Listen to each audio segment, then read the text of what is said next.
পারেন। এই আন্দোলনের সংগঠক হিসেবে আমি অত্যন্ত লজ্জিত। কোন প্রক্রিয়ায় এই উপদেষ্টা প্যানেল তাদের উপদেষ্টাকে নিয়োগ দিচ্ছে এটা আসলে আমরা জানতে পারছি না। এটা নিঃসন্দেহে আমরা বলতে পারি 24-এ যারা গণঅভ্যুত্থান করেছে, যে 1,500 2,000 মানুষ ছাত্র জনতার জীবন দিয়েছে, এটা তাদের রক্তের সাথে সরাসরি ভাবে বেইমানি করা বলে। এক বেইমানদেরকে বাংলা ছেড়ে ভারতে পার করে দিয়েছি। এই উপদেষ্টা পরিষদ যদি আবারও বেইমানি করেন, চিন্তা ভাবনাও করেন, খোদার কসম বলে দিচ্ছি এই 24-এর অভ্যুত্থান আবারও সামনে দেখতে পাবেন। ফাইজলামো করার একটা সীমা থাকা উচিত।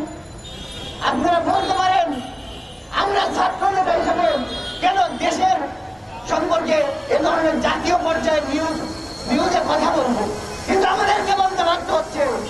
আমাদের রক্তের উপর দিয়ে দাঁড়িয়ে আপনারা ওই চট্টগ্রাম মার্কার প্যানেল বানাবেন, এনজিও মার্কা সরকার বানাবেন। এই সরকারের নিকুচি করি আমরা।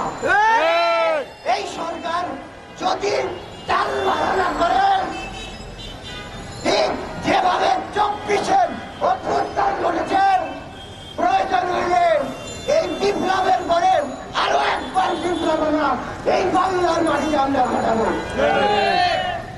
বিড়ালি থাকবে, সিংহের আচর চলে গেলেও সিংহই কিন্তু থাকবে।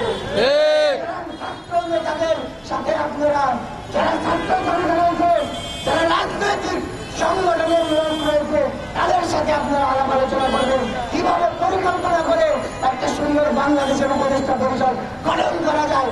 নতুবা মানে আপনারাও ঠিক থাকেন, আপনাদেরকেও বিদায় নেওয়ার বা বিদায়ের ঘন্টা